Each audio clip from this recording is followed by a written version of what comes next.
Greetings everyone, welcome to my Sonic issue 176 review. Oh boy, the previous issue was a doozy. We got to see what happened when Eggman finally used his resources in an effective manner, namely burn Knothole into the ground. Don't worry, no one was killed, they were instead teleported to the egg grapes to have their lives sucked away, though Eggman and Sniffly seem to have missed some heroes. In the case of Sonic, it was deliberate. Eggman wanted to break the Hedgehog physically and mentally. He somewhat succeeded with the former, and with the latter, well, we saw Sonic smirking at the end, indicating his will wasn't broken. Let's see how long that lasts.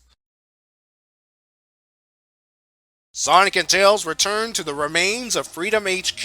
Yeah, that confidence face he had last issue is gone, replaced with a Eggman just beat me into the ground and my pride is wounded look. That and losing his home and everyone to the villain can sour one's mood. After he briefs the trio on what happened, Sonic plans to head into Eggman City alone. Tails calls him out on this stupid plan, and rightly so. Sonic just faced Eggman alone, and look what happened. The only reason Sonic's still here is Eggman allowed it. Next time, Eggman won't be so kind. Nicole breaks the tension by announcing that she has a plan. After being told off panel,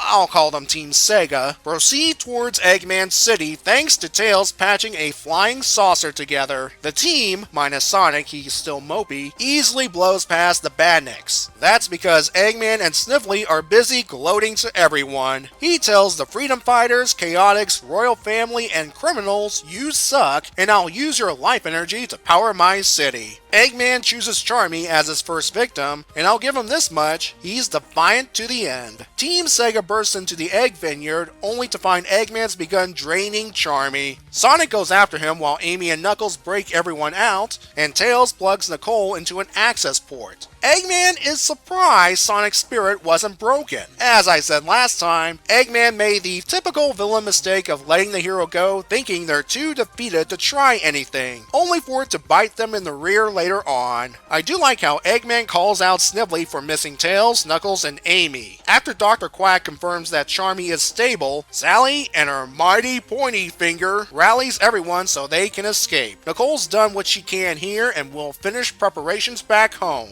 Nicole, unless your program glitched out during the attack, home right now consists of charred remains of buildings. Unless you have something else in mind. Sally wants the Freedom Fighters and Chaotix to protect the citizens, but Sonic says, nah, we already have a plan. Believe it or not, Eggman's Super Mech is part of it. He begins zapping everyone away until Sonic is once again left alone. This time, however, Eggman zaps Sonic. Well, that's it. Comic's over. Eggman's won. Or he would've if not for Sniffly informing him that he did not teleport everyone to the backup egg grapes. And that's when Eggman realized he screwed up. So if everyone's not at the egg grapes, where did they go? The answer is a place that resembles both Knothole and pre-Robotnik Mobotropolis. This was intentional, as Nicole explains, now appearing in her Link's avatar form. She explains that this place, New Mobotropolis, was something she had been working on for some time, but the recent attack moved up the timetable considerably. And how did she create such a place in such a short amount of time? Nanites. To be specific, the Nanite City the AI Adam used in his Order from Chaos plot. With him gone, Nicole easily took over. While our heroes may have a new home, it may not last. Sniffly traced the transporting signal straight to them, and the egg fleet is approaching.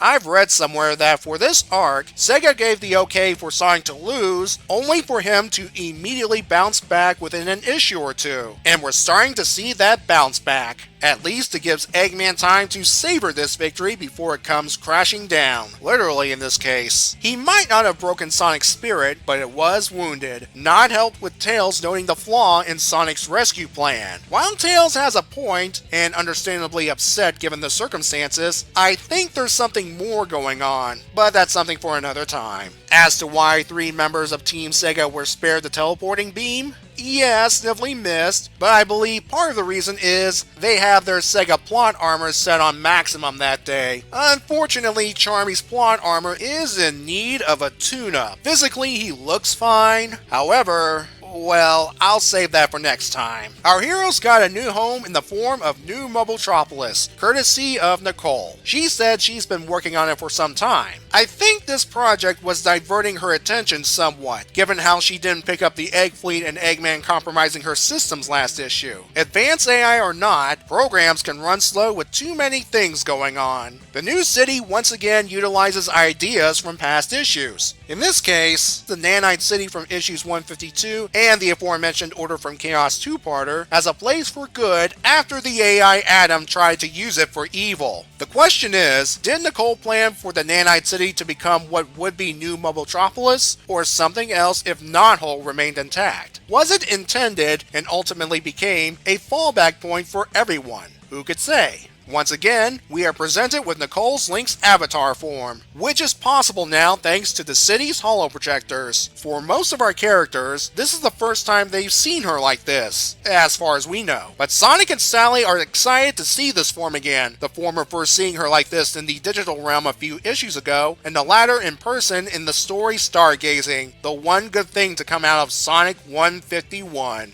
Personally, I'm a sucker for the benevolent AI learning humanity cliche, whether it's the Terminator from T2 Judgment Day or the holographic Doctor from Star Trek Voyager. Giving Nicole this opportunity to expand her character beyond glorified tricorder with attitude was a smart move on Ian's part. I'm giving the issue a 9 out of 10. Part of it is due to the heroes bouncing back quickly, but I understand why it was necessary. The art and coloring is great, and I'm enjoying the status quo shakeup. Again, I'll talk more about it next time. Speaking of next time, the Egg Fleet's about to strike once more. Will this new city suffer the same fate as Knothole? We'll find out in issue 177.